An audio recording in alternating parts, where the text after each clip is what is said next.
Hello friends, अब हम लोग हमारे एडजस्टेड कैश बुक का एक प्रॉब्लम हम लोग इस वीडियो में देखने वाले हैं। ठीक है, एडजस्टेड कैश बुक की कॉन्सेप्ट हमने प्रीवियस वीडियो में देख के रखी थी। मैंने आपको बताया था कि एडजस्टेड कैश बुक एग्जैक्टली क्या चीज होती है। तो मैंने आपको क्या बताया, जब भी आपको ये वाली वैरायटी आ जाए तो आपने क्या करना है बच्चों, बीआरएस प्रिपेयर करने के पहले आपकी कैश बुक एडजस्ट करनी है। ओके, और एडजस्ट किन किन चीजों के लिए करनी थी मैंने आपको बताया था। जो हमारे एंड पे गलतियां हुई है वो हम लोग क्या करेंगे, हमारी कैश बुक में एडजस्ट करेंगे, और वो एडजस्ट करने के बाद जो फिर आपका बैलेंसिंग फिगर निकल के आएगा कैश बुक में, वो आप लोग यूज करोगे as a starting point for making your BRS. BRS बनाने के लिए आप लोग उसको स्टार्टिंग पॉइंट बोल के यूज करने लग जाओगे। Is that clear?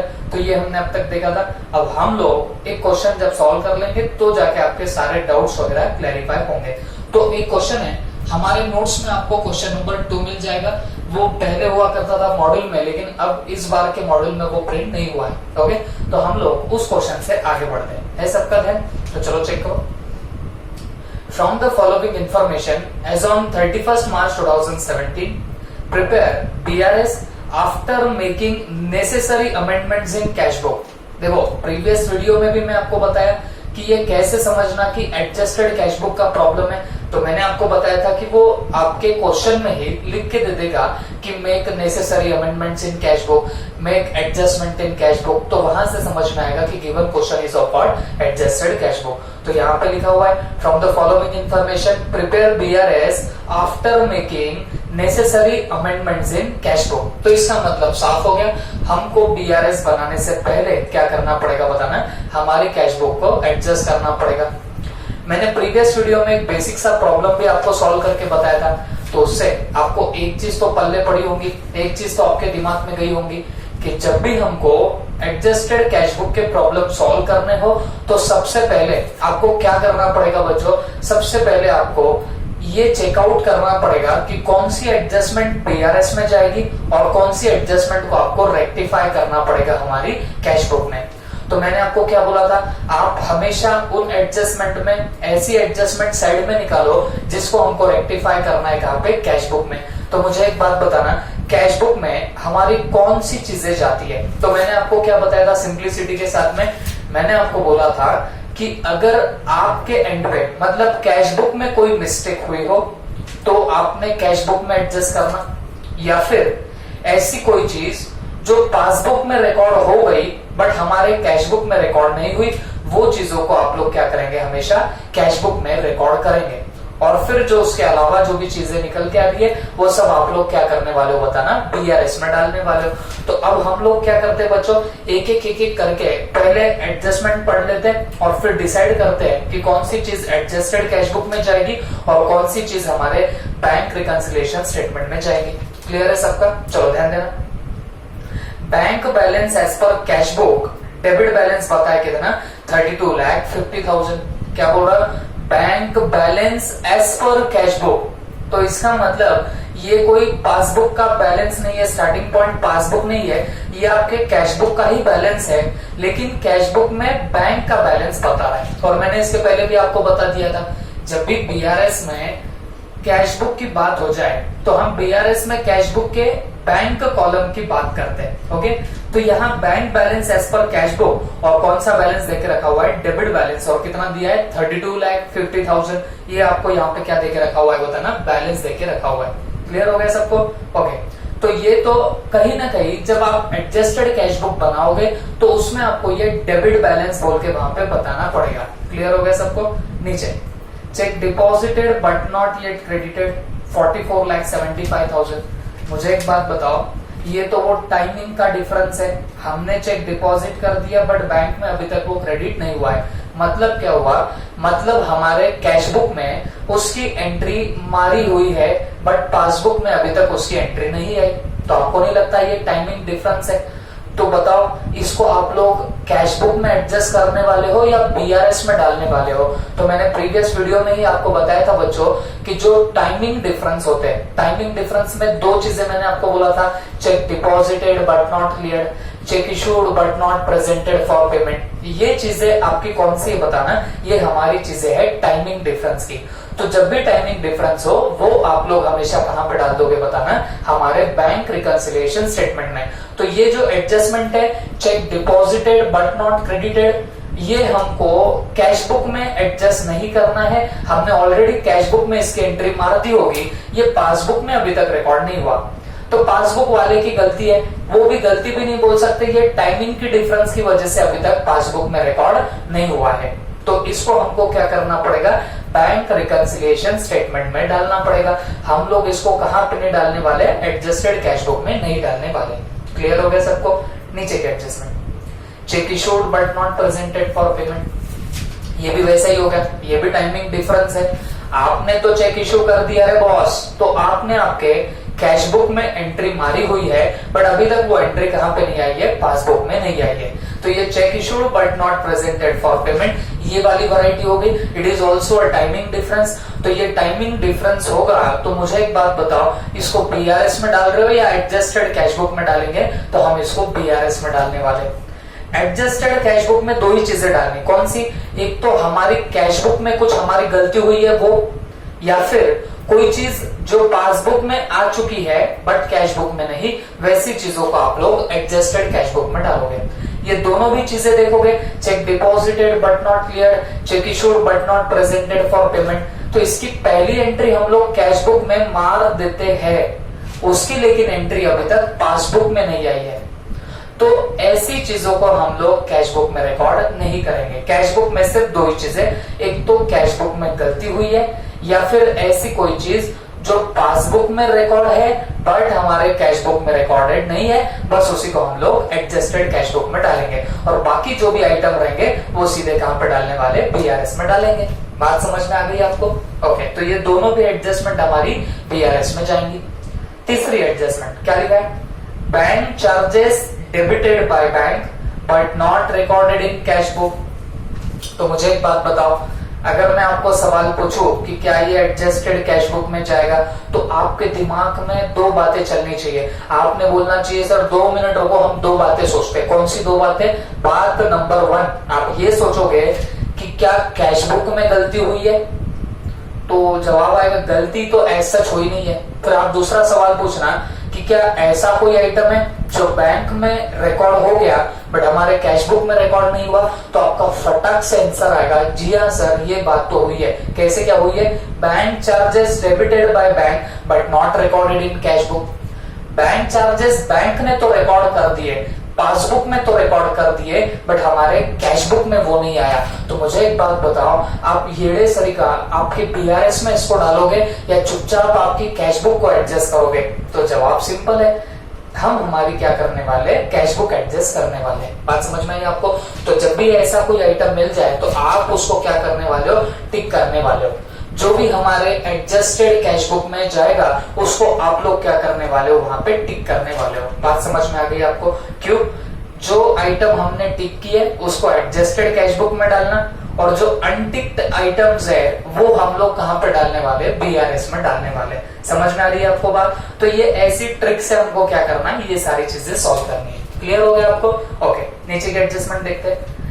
Dividend directly collected by bank 1,25,000। तो इसका मतलब क्या हुआ, डिविडेंड बैंक में डायरेक्टली कलेक्ट हुआ। अब डिविडेंड मैंने आपको प्रीवियस वीडियोस में बताया हुआ था, जो किसी कंपनी के प्रॉफिट में जो आपको शेयर मिला उसको क्या बोलते हैं, डिविडेंड। तो डिविडेंड मिला है लेकिन डायरेक्टली कहां पे मिला है, बैंक में। तो मुझे बताओ ये रिकॉर्ड भी कहां पे हुआ होगा, ये तो बैंक में रिकॉर्ड हो गया, बट कैश बुक में तो ये अभी तक रिकॉर्ड नहीं हुआ होगा। तो मुझे एक बात बताओ, ये भी तो वही चीज हो गई। क्या ये दो चीजों में से एक है? क्या गलती आपने कैश बुक में करी? गलती तो नहीं थी। दूसरी बात, क्या ऐसी कोई चीज है जो पासबुक में रिकॉर्डेड है बट कैश बुक में रिकॉर्डेड नहीं है? आप बोलेंगे जी हाँ सर यही प्रॉब्लम है कि ये चीज जो डिविडेंड कलेक्ट किया वो पासबुक में तो रिकॉर्डेड था बट कैश बुक में रिकॉर्ड नहीं हुआ था। तो उसको हम लोग क्या करने वाले बताना, उसको हम लोग एडजस्टेड कैश बुक में जरूर डालेंगे। और जो चीज एडजस्टेड कैश बुक में जाएगी उसको आप लोग क्या करने वाले हो, जरूर टिक करने वाले हो। तो मैंने इसको वापस से टिक कर दिया। समझ रहा है आपको how I am going to solve the problems? ये प्लीज ट्रिक समझ के लेना मैं क्या कर रहा हूं। मैं कुछ नहीं कर रहा हूं, एडजस्टमेंट पढ़ रहा हूं। नहीं तो पहले क्या करता था, पहले जैसे ही मुझे मेरा स्टार्टिंग पॉइंट मिलता था, मैं तो घूमता था और घूम के फटाफट क्या बना लेता था, बीआरएस का फॉर्मेट बनाता था। बट अब मैं क्या कर रहा हूं, क्योंकि मुझे पता है ना एडजस्टेड कैश बुक बनानी है, तो मैं सबसे पहले सारी एडजस्टमेंट पे नजर घुमाऊंगा। पहले ये चीजें निकालूंगा, ये चीजें चेक करूंगा कि कौन सी एडजस्टमेंट को मुझे एडजस्टेड कैश बुक में डालना है और कौन सी चीज को बीआरएस में डालना है। कैसे मैं डिसाइड कर रहा हूं कि ये चीज एडजस्टेड कैश बुक में जाएगी। मैं दो चीजें देख रहा हूं। नंबर 1, अगर मान लीजिए कोई गलती मेरे कैश बुक में हो जाए तो मैं डेफिनेटली मेरे एडजस्टेड कैश बुक में डालूंगा। दूसरी बात, कोई ऐसी चीज जो मेरे पासबुक में रिकॉर्डेड है बट कैश बुक में नहीं, तब भी मैं क्या करूंगा बताना, उसको कैश बुक में एडजस्ट करूंगा। बस मैं यही सोचते सोचते आगे जा रहा हूं। जो पहली 2 आइटम्स मिले थे वो बराबर कैश बुक में रिकॉर्ड भी हो गए, उसमें कोई गलती भी नहीं हुई, तो वो बीआरएस में जाएंगे, ना कि एडजस्टेड कैश बुक में। अभी जो मैंने 2 आइटम बताया, बैंक चार्जेस का और डिविडेंड कलेक्टेड बाय बैंक का, ये दोनों आइटम ऐसे हैं जो पासबुक में रिकॉर्ड हो गए बट कैश बुक में अभी तक रिकॉर्ड नहीं हुए। तो मतलब हमको क्या करना पड़ेगा, हमको इसको एडजस्टेड कैश बुक में डालना पड़ेगा। तो अकॉर्डिंगली मैंने क्वेश्चन में क्या कर दिया, इन पे टिक लगा दिया। जिस पे टिक लगाया वो मैं एडजस्टेड कैश बुक में डालने वाला हूं। क्लियर हो गया सबको? ओके, अब नीचे, insurance premium paid by bank as per standing instruction not intimated. मतलब इंश्योरेंस प्रीमियम डायरेक्टली किसने पे कर दिया, बैंक ने पे कर दिया, और वो अभी तक आपको इंटीमेट नहीं हुआ। तो मुझे एक बात बताओ, इसकी एंट्री कौन मार चुका होगा? बैंक इसकी एंट्री मार चुकी होगी, क्योंकि इंश्योरेंस प्रीमियम हमारे ही बोलने पे बैंक ने पे आउट कर दिया, बट हमको अभी तक नहीं बताया कि हमने तुम्हारा इंश्योरेंस प्रीमियम पे कर दिया। अब उससे प्रॉब्लम क्या हो गई? उससे प्रॉब्लम हो गई कि पासबुक में एंट्री दिख रही है बट कैश बुक में नहीं दिख रही है। तो बताओ, इसको आप एडजस्टेड कैश बुक में डालोगे कि नहीं डालोगे? उसके लिए आपको 2 बातें सोचनी पड़ेगी। कौन सी 2 बातें? पहली बात, क्या हमारे कैश बुक में गलती हुई है? नहीं साहब, गलती तो कुछ नहीं है।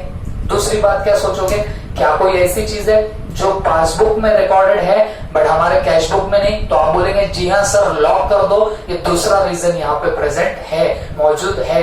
ये ऐसा पॉइंट हो गया जो आपके पासबुक में रिकॉर्डेड है, इंश्योरेंस प्रीमियम पेड, पासबुक में एंट्री आई बट उसकी एंट्री मेरे कैश बुक में अभी तक नहीं आई।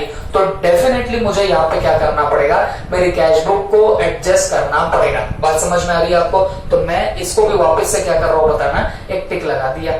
जो जो एडजस्टेड कैश बुक में जा रहा है मैं उसको टिक लगाते चल रहा हूँ। क्लियर हो गया आपको? नीचे, cash sales wrongly recorded in the bank column of cash book. Cash sales था, कैश सेल्स बोले तो नकद में आपने सेल किया, किसी को गुड्स बेचे और बदले में आपको कैश मिली। कैश मतलब पैसा। Wrongly recorded in bank column of cash book. मुझे एक बात बताओ, आपको कैश मिली बट आपने गलती से कैश बुक के बैंक कॉलम में डाल दिया, कैश बुक के बैंक कॉलम में आपने डाल दिया, जबकि आपको कोई बैंक में पैसा आया था क्या? नहीं, बैंक में पैसा नहीं आया था, हमको तो हार्ड कैश मिली थी, फिजिकल कैश मिली थी। तो फिजिकल कैश मिली थी तो आपने कैश बुक में कैश कॉलम में डेबिट करना था, बट आपने गलती से क्या कर दिया, बैंक कॉलम में डेबिट कर दिया। ये बात क्लियर हो गई आपको? तो इसका मतलब गलती हुई कि नहीं हुई? जी हाँ, गलती हुई। कहां पे गलती हुई? कैश बुक में गलती हुई। तो मुझे एक बात बताओ, अगर कैश बुक में गलती होती है तो हमने क्या डिसाइड किया, हम लोग हमारी कैश बुक को ही क्या करेंगे, एडजस्ट करके रख देंगे। बात समझ में आ गई आपको? तो इधर आपको क्या करना पड़ेगा, हमारी कैश बुक एडजस्ट करनी पड़ेगी। क्लियर हो गया तुमको? ओके, तो इसको भी मैं क्या कर देता हूँ, टिक मार देता हूँ। ठीक है, ये देखो टिक मार दिया। फिर उसके बाद, customer cheque dishonored by bank but not recorded in cash book। हमको कस्टमर से चेक मिला, हमने बैंक में डिपॉजिट किया, वो डिसऑनर हो गया, लेकिन अभी तक हमारे कैश बुक में रिकॉर्ड नहीं हुआ। तो मुझे एक बात बताओ, इसको एडजस्टेड कैश बुक में डालना पड़ेगा क्या? आप सोचो, 2 बातें सोचनी है। कौन सी 2 बात? पहली बात, क्या हमारे कैश बुक में गलती हुई है? तो आप बोलेंगे सर गलती वलती तो कुछ नहीं लगती। तो दूसरी बात सोचो, क्या ऐसी कोई चीज है जो पासबुक में रिकॉर्डेड है बट हमारे कैश बुक में रिकॉर्डेड नहीं है? तो आप बोलेंगे जी हाँ सर, ये तो प्रॉब्लम दिख रहा है, ये चेक डिसऑनर्ड पासबुक में रिकॉर्डेड है बट हमारे कैश बुक में रिकॉर्डेड नहीं है। तो हमको क्या करना पड़ेगा, इसको हमारे कैश बुक में ही रेक्टिफाई करना पड़ेगा, एडजस्टेड कैश बुक में डालना पड़ेगा। तो मैं इसको भी क्या कर रहा हूं, टिक लगा देता हूं। क्लियर हो गया आपको? देखिए नीचे wrong credit given by bank. अब देखो आप वापिस से दो बातें सोचो, क्या हमारे कैश बुक में गलती हुई है? तो जवाब है नहीं नहीं नहीं, कैश बुक में तो गलती नहीं हुई, उल्टा बैंक ने गलती कर दी है, पासबुक में गलती हुई है। बट मेरा सवाल बहुत स्पेसिफिक, क्या कैश बुक में गलती हुई? नहीं। दूसरी बात, क्या ऐसी कोई चीज है जो पासबुक में रिकॉर्डेड है बट हमारे कैश बुक में नहीं है? तो आप बोलेंगे हाँ सर, वहां गलती से क्रेडिट हुआ, हमारे कैश बुक में नहीं हुआ। बट आप मुझे बताओ, ये तो बैंक की गलती है ना, ये कोई सचमुच की एंट्री थोड़ी ना थी, ये तो बैंक की गलती थी। तो मुझे एक बात बताओ, मैंने आपको बताया भी था बीआरएस में यहाँ पे क्या आता है, एडजस्टेड कैश बुक की वैरायटी में बीआरएस में क्या आएगा, ये मैंने प्रीवियस लेक्चर में आपको बता दिया था कि जो आपके टाइमिंग के डिफरेंस होंगे वो आपके बीआरएस में आएंगे। और दूसरी बात, जो गलतियां बैंक ने करी, जो गलतियां पासबुक में हुई, वो भी आप लोग कहां पे रिकॉर्ड करने वाले हो, हमारे इस पर्टिकुलर बीआरएस में रिकॉर्ड करोगे। तो accordingly wrong credit given by bank ये एडजस्टेड कैश बुक में नहीं आएगा, बिकॉज ये गलती किसकी है बताना, बैंक की गलती है। तो ये हम लोग कहां पे डालेंगे, बीआरएस में डालेंगे। ओके, तो ऐसे आपको सोचना पड़ेगा। मैंने पूरा प्रॉब्लम पढ़ लिया और जो जो चीजें एडजस्टेड कैश बुक में जा रही थी मैंने उनको क्या कर दिया बताना, यहाँ पे टिक मार्क करके रख दिया हुआ है। अब मेरा यहाँ पे काम क्या बनेगा, अब मुझे दो काम करने पड़ेंगे। एक तो पहले एडजस्टेड कैश बुक बनानी पड़ेगी और फिर उसके बाद मुझे क्या बनाना पड़ेगा, मेरा बीआरएस यहाँ पे प्रिपेयर करना पड़ेगा। बात समझ में आ गई आपको? अब तो काम बड़ा आसान हो गया, जो जो टिक्ड आइटम है वो आप लोग काम पे डालने वाले हो, एडजस्टेड कैश बुक में डालोगे। ठीक है, तो चलो मैं यहाँ पे लिख देता हूं एडजस्टेड कैश बुक। ओके, ये इतने में मैं क्या कर लूंगा, एडजस्टेड कैश बुक बना लेता हूं। वैसे तो डेट, पर्टिकुलर्स एंड ऑल वैसे पूरा फॉर्मेट बनता है, लेकिन यहाँ पे पकड़ के चलो बच्चों, यहाँ आपको फ्लेक्सिबिलिटी होती है। यहाँ पे आप नॉर्मल लेजर का भी यहाँ पे फॉर्मेट निकाल लोगे तो भी कोई दिक्कत नहीं होती है, यहाँ पे फ्लेक्सिबिलिटी होती है। लेकिन अगर प्योर कैश बुक का क्वेश्चन आए, क्योंकि आपके सिलेबस में एक्चुअल में देखा जाए तो कैश बुक का भी उन्होंने टॉपिक डाला हुआ है, तो अगर प्योर सिर्फ कैश बुक बनाने को बोले तो बात अलग है, तब आपको पूरा प्रॉपर फॉर्मेट बनाना पड़ेगा। लेकिन अगर बीआरएस में एडजस्टेड कैश बुक बनाने की बात बोली तो आप नॉर्मल टी फॉर्मेट भी निकाल सकते हो, उसमें कोई दो राय नहीं। ओके, बट जहां तक हो सके हम लोग प्रॉपरली हर चीज करने की कोशिश करते हैं। यहाँ पे मैंने प्रॉपर डाल दिया डेट, यहाँ पे आएगा पर्टिकुलर्स, यहाँ पे आपका सीधे अमाउंट डाल दो, LFJFO उनकी कोई जरूरत होती भी नहीं है यहाँ पे। फिर वापस से डेट, फिर आपका पर्टिकुलर्स, और फिर आपकी यहाँ पे क्या है ये बताना अमाउंट। और ये क्रेडिट हो गया, ये डेबिट हो गया। यहाँ पर्टिकुलर्स के प्लेस पे आप रिसिप्ट और यहाँ पे पेमेंट भी लिख सकते हो। अब देखो ये एडजस्टेड कैश बुक है और आप सिर्फ यहाँ पे बैंक कॉलम बना रहे हो, तो ये प्रॉपरली यहाँ पे रख देना कि हम लोग सिर्फ क्या बना रहे हैं, यहाँ पे बैंक कॉलम बना रहे हैं। ठीक है, और ये जो भी आप लोग बना रहे हो, ये सारी कैश बुक वगैरह, ये किस डेट की बना रहे हो बताना। ये आप लोग एज ऑन 31 मार्च 2017 की बना रहे हो, एज ऑन 31 मार्च 17 की आप लोग बना रहे हो। तो ऐसे मैंने क्या कर दिया, यहाँ पे फॉर्मेट में डाल दिया। अब सबसे पहले क्या करना, bank balance as per cash book 32,50,000। देखो हम वैसे भी यहाँ पे बैंक कॉलम ही बना रहे कैश बुक का, बैंक बैलेंस यहाँ पे डेबिट बैलेंस है और डेबिट बैलेंस कितना है 32,50,000। तो ओपनिंग का डेबिट बैलेंस हमेशा अपनी करेक्ट साइड पे ही आता है। तो ओपनिंग बैलेंस डेबिट है तो मैं डेबिट में लिखूंगा to balance brought down.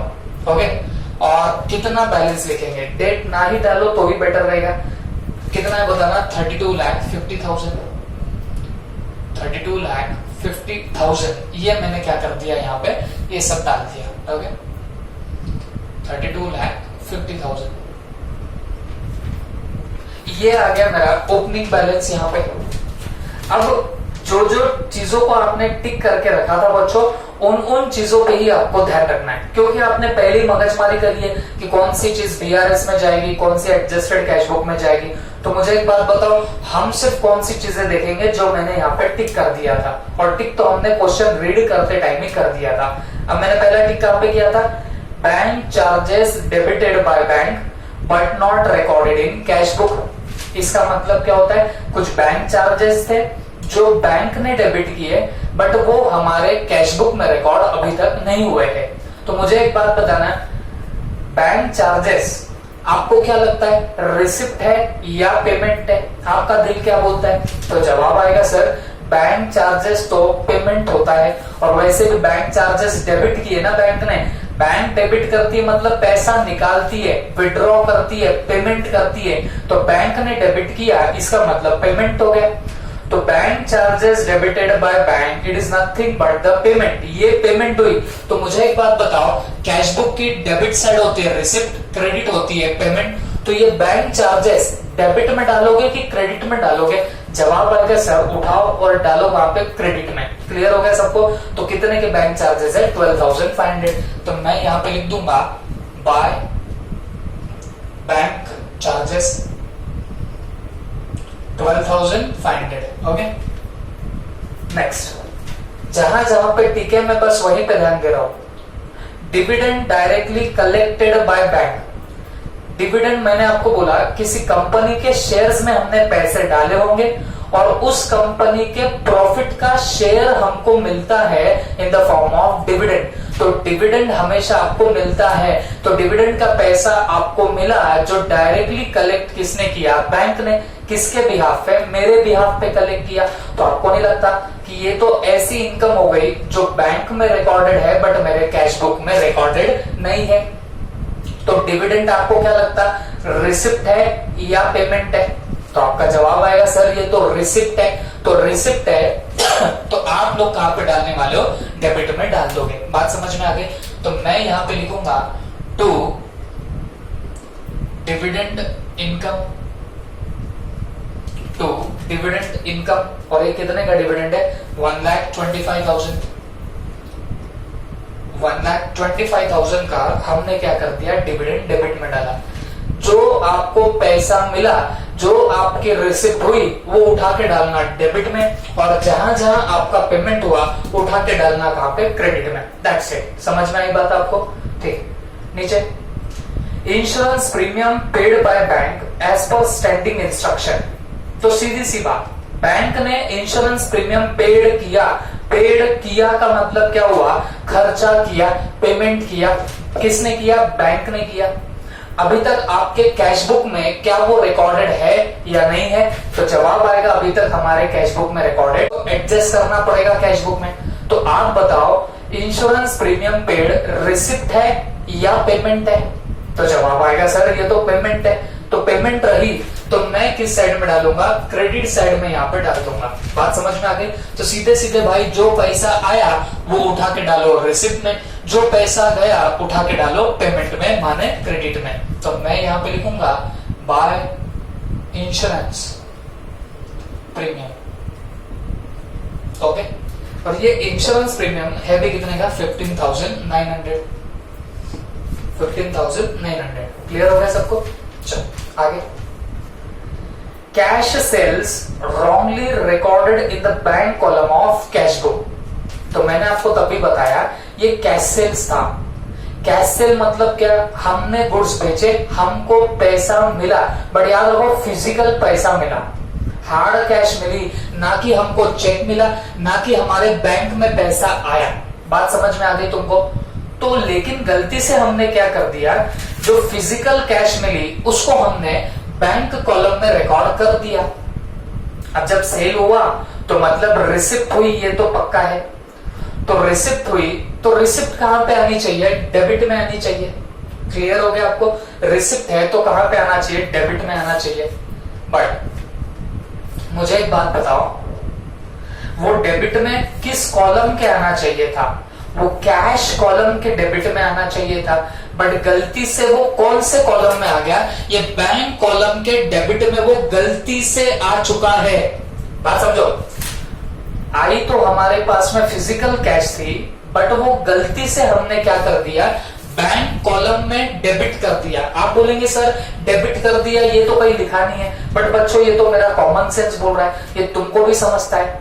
Cash sales करोगे तो आपके पास में रिसिप्ट होगी पैसे की, तो रिसिप्ट होगी, तो उसने बस इतना बोला है कि उसने बैंक कॉलम में गलती से रिकॉर्ड कर दिया।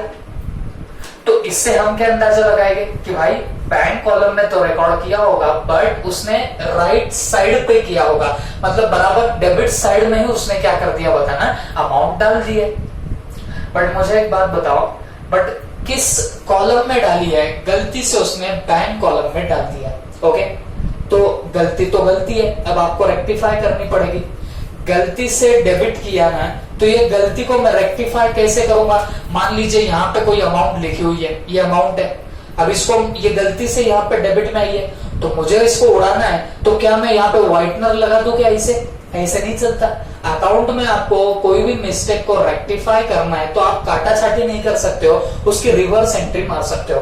तो गलती से डेबिट में आया ना बॉस, तो इसको क्या कर दो, क्रेडिट में इसी अमाउंट से एंट्री मार दो, तो उससे क्या हो जाएगा, उसका इफेक्ट जो है वो नलिफाई हो जाएगा। बहुत सीधी सी बात है, अगर 1000 रुपए डेबिट में 1000 रुपए क्रेडिट में, तो मुझे एक बात बताओ, आए 1000 गए 1000, उल्टा क्या हो जाएगा, वो जो बैलेंस है वो वैसे भी उड़ जाएगा, नील हो जाएगा, तबाह हो जाएगा।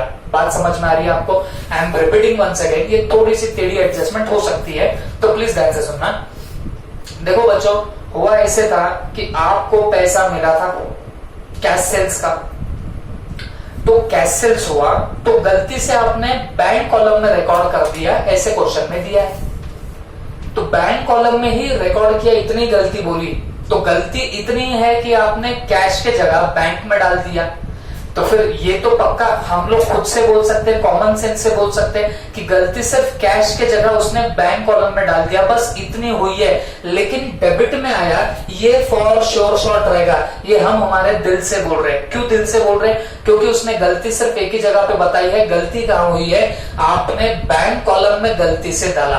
ओके, ये नहीं बोला कि गलती से डेबिट हुआ, गलती से क्रेडिट हुआ, ऐसा नहीं बोला, तो इसका मतलब उसने इफेक्ट सही दिया होगा। और कैश सेल्स होता है तो रिसिप्ट मिलती है, तो डेफिनेटली डेबिट में ही हमारा क्या हुआ है बताना, अमाउंट गया है, बट गलती से कौन से कॉलम में चला गया, बैंक कॉलम में चला गया। तो मुझे ये गलती रेक्टिफाई करनी है, गलती से बैंक के डेबिट में आया, तो मैं अगर बैंक के क्रेडिट में डाल दूं सेम अमाउंट, तो वो गलती क्या हो जाएगी बताना, रेक्टिफाई हो जाएगी, पाप धुल जाएंगे। बात समझ में आ रही है आपको? जो आपने पाप किया है, पाप क्या किया है, आपने बैंक कॉलम के डेबिट में डाला, वो धुल जाएगा। कैसे धुल जाएगा? अगर आपने क्रेडिट कर दिया तो ये पाप आपका धुलने वाला है। बात समझ में आ गई आपको? तो हम अकॉर्डिंगली क्या करने वाले बताना, ये जो कैश सेल्स होगा इसको हम लोग क्रेडिट कर देंगे। ओके, तो आप बोलेंगे सर यहाँ डेबिट में तो दिख नहीं रहा। अरे ये जो बैलेंस होगा ना, तो ये बैलेंस में ऑलरेडी वो कंसिडर हो चुका होगा, तो अब हम उसको क्या कर रहे हैं, क्रेडिट कर देंगे। By cash sales wrongly recorded in bank column, in what? Bank column. और ये कितने अमाउंट की एंट्री थी बताना, ये थी 2,55,000। ये कितने की एंट्री है? 2,55,000 की एंट्री थी, तो हमने ये प्रॉपरली यहां पे डाल दिया। आगे, customers cheque dishonoured by bank not recorded in cash book. इसका मतलब क्या हुआ, एक कस्टमर से चेक आया था, वो हमने बैंक में डिपॉजिट किया, बैंक ने उसको डिसऑनर कर दिया, जो हमारे कैश बुक में अभी तक रिकॉर्ड नहीं हुआ है। ओके, मुझे एक बात बताओ, जब चेक मिला था तो आपने वो आइटम रिसिप्ट में डाला होगा, वो आपने चेक रिसिप्ट में डाला होगा। क्यों रिसिप्ट में डाला होगा? क्योंकि आपको कस्टमर ने चेक दिया तो पैसा मिला। ओके, तो पैसा मिलता है तो हम लोग कहां पे डालते हैं? डेबिट में डालते हैं, रिसिप्ट में डालते हैं। तो हम लोग रिसिप्ट में डाल चुके हैं, लेकिन वो चेक जाके क्या हो गया, डिसऑनर हो गया। ओके, तो बैंक में बैलेंस बढ़ा क्या? नहीं बढ़ा, और आपने बलजबरी उसकी क्या बता दी है, रिसिप्ट बता दी है। डेबिट में आपने गलती से डाला, अब अगर वो चेक डिसऑनर हो जाए तो आपको नहीं लगता जो आपने रिसिप्ट में डाल के रखा था चेक उसको भी रिवर्स करना पड़ेगा? तो उसको रिवर्स करना है तो कहां डालना पड़ेगा? क्रेडिट में डालना पड़ेगा। Okay, I am repeating once again, please ध्यान से देखना। जब कस्टमर से मुझे चेक मिला होगा तो मैंने उसको डेबिट में डाला होगा।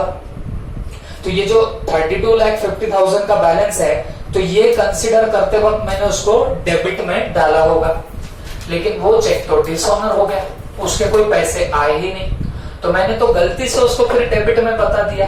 अब मुझे उसको क्या करना पड़ेगा? रिवर्स भी करना पड़ेगा। और रिवर्स कैसे करूंगा? आया था तब डेबिट में डाला, तो डिसऑनर हुआ तो क्या कर देना? क्रेडिट में डाल देना। बात समझ में आ गई? तो हम क्या करेंगे बताना, उसको क्रेडिट में डालेंगे और यहां पे क्या लिखेंगे? बाय कस्टमर, बाय कस्टमर, और यहां पे लिखना चेक डिसऑनर। चेक क्या लिखेंगे बताना? डिसऑनर। और ये कितने का चेक है? 1,30,000। कितने का चेक है बताना? 1,30,000।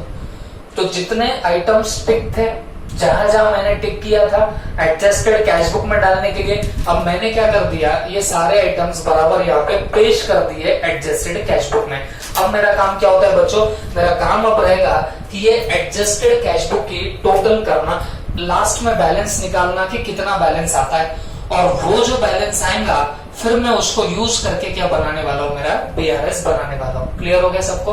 तो चलो चेक कर लेते। तो ये था 32,50,000 प्लस 1,25,000, तो ये आया 33,75,000। 33,75,000 कॉपी कर दिया मैंने। अब इसमें से ये सारे आइटम की टोटल माइनस कर देते, तो माइनस करता हूं 12,500, माइनस करता हूं 15,000, माइनस कर देना 2,55,000, फिर माइनस करेंगे 1,30,000, तो दिस आंसर कम्स टू 29,61,600। तो अब हम लोग क्या करते बच्चों? ये यहाँ पे पुट आउट कर देंगे 29,61,600। ओके, और इसको यहाँ पे क्या बोलेंगे? By balance carried down. ये कौन सा बैलेंस है? ये डेबिट बैलेंस है। डेबिट बैलेंस कैसे? जब डेबिट की टोटल ज्यादा क्रेडिट से, तो ये बैलेंस आपका डेबिट बैलेंस रहने लग जाएगा। ओके, अब हमको करना क्या है? ये यहां तक तो हमने क्या कर लिया? एडजस्टेड कैश बुक का भी बैलेंस बना लिया। अब हमेशा याद रखो, इसी बैलेंस को स्टार्टिंग पॉइंट पकड़ के हमको अब बीआरएस यहाँ पे प्रिपेयर करना पड़ेगा। तो हम लोग हेडिंग डाल देते हैं bank reconciliation statement, bank reconciliation statement. और यहां पे आप लोग क्या लिखने वाले हो बताना? एज ऑन 31 मार्च 2017, और वही अपना घिसा पेटा यहाँ पे बनेगा आपका फॉर्मेट। ठीक है, पर्टिकुलर्स रुपीस। सबसे पहले आप लोग यहाँ पे क्या डालने वाले हो? A for balance as per cash book, balance as per what? Cash book. अब ये balance as per cash book आप लोग कौन सा लिखने वाले हो? ये वाला बैलेंस जो है वो यहाँ पे आप लोग पुट आउट करोगे 29,61,600। बात समझ में आ गई? 29,61,600 यहाँ का बैलेंस हम लोग वहां पे पुट आउट करेंगे। और अब कुछ चीजें आपकी होगी ऐड, और कुछ चीजों को आपको करना पड़ेगा यहाँ से लेस। और बच्चों अब मैं आपको बता दूं, अब जो हमारे आइटम्स अनटिक थे, मतलब जो आइटम को हमने एडजस्टेड कैश बुक में नहीं डाला, वो सारे आइटम्स अब आपको कहां पे दिखाई देने लग जाएंगे? आपके बीआरएस में। तो बताओ सबसे पहला कौन सा आइटम था? Check deposited but not credited. अब बच्चों आप लोग बच्चे तो रहे नहीं, भले मैं आपको बच्चों बोलूं। ओके, आप लोग बीआरएस बहुत अच्छे से कर रहे हो, टेस्ट में अच्छे मार्क्स स्कोर कर रहे हो, तो डेफिनेटली अब हम लोग यहाँ से पास करेंगे। Check deposited but not credited. बताओ, चेक डिपॉजिट करने से पहले एंट्री कैश बुक में बैलेंस बढ़ा, पासबुक में बढ़ा क्या? नहीं। स्टार्टिंग पॉइंट कैश बुक, तो क्या करना पड़ेगा? लेस करना पड़ेगा। कितना लेस करोगे बच्चों? 44,75,000। तो हम लोग यहाँ पे लेस में डालेंगे चेक डिपॉजिटेड,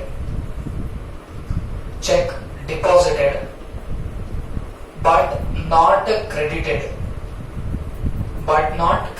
तो ये कितना है बताना? 44,75,000। ठीक है, 44,75,000। और देखो अनटिक्ड आइटम में आगे क्या है? Cheque issued but not presented for payment. Cheque issue किया तो पहली एंट्री कैश बुक में बैलेंस कम हुआ, पासबुक में हुआ क्या, नहीं, स्टार्टिंग पॉइंट कैश बुक है तो ऐड करना पड़ेगा। तो हम लोग यहाँ पे लिख देंगे चेक इशूड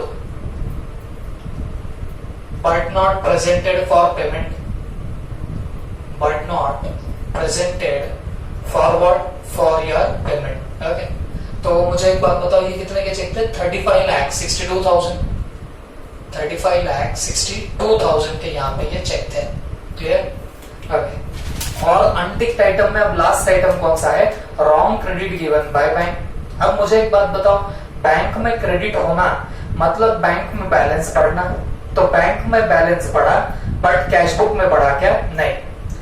रॉन्ग क्रेडिट से बैंक में बैलेंस बढ़ा, कैश बुक में बढ़ा क्या? नहीं। बोलो, स्टार्टिंग पॉइंट आपका क्या है? Cash book. क्या करना पड़ेगा?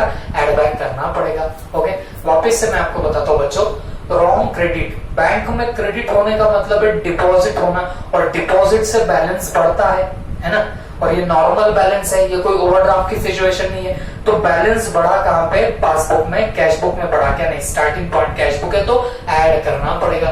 तो हम लोग ऐड में डालेंगे wrong credit given by bank. Okay, wrong credit given by bank. तो मुझे एक बात बताओ, ये कितने का है रॉन्ग क्रेडिट? 1,50,000। तो 1,50,000 आप लोग यहाँ पे ऐड बैक कर दोगे। अब यहाँ पे हम लोग क्या करेंगे, हमारा लास्ट का टोटलिंग कर लेते हैं। तो चलो ऐड के टोटल करते हैं। 35,62,000 प्लस 1,50,000, तो ये कितना था? 37,12,000, 37,12,000। तो इसको ऐड कर दो ऊपर में 29,61,600 में, 61,600 में ऐड कर दिया तो यहाँ पे आएगा 66,73,600, और इसमें से ये 44,75,000 अगर डिडक्ट कर दिए जाए तो फिर आंसर आपको कितना मिलेगा बच्चों? 21,98,600। ओके, तो ये क्या रहेगा? Balance as per passbook, balance as per what? Passbook. It will be your what? Answer. ये आपका लास्ट में आंसर आ जाएगा। Is that clear? तो बच्चों, ये हुई एडजस्टेड कैश बुक की मेथड, जहां पे पहले आप लोग आपकी खुद की गलतियां कैश बुक में रिकॉर्ड करोगे, एडजस्ट करोगे, और उसके बाद कहीं ना कहीं आप लोग क्या करोगे? पासबुक आपके बीआरएस में बाकी के आइटम आप लोग डालने वाले हो। अगर आप इस पर्टिकुलर प्रॉब्लम को हम जैसे नॉर्मली सॉल्व करते हैं वैसे भी करते तो भी आपको बैलेंस यही मिलता। आप करके देख लेना, बिना एडजस्टेड कैश बुक के आप लोग ऐसे सॉल्व करोगे तो आपका आंसर यही मिलेगा। बट जब क्वेश्चन के रिक्वायरमेंट एडजस्टेड कैश बुक की आए तो ये नहीं बनाओगे तो आपको मार्क नहीं मिलेंगे। इस बात का प्रॉपर ख्याल रखना। ओके, आगे और हम लोग 1-2 प्रॉब्लम्स करेंगे तो जाके आपको और भी कॉन्सेप्चुअल क्लैरिटी और ज्यादा आएगी। Okay, thank you.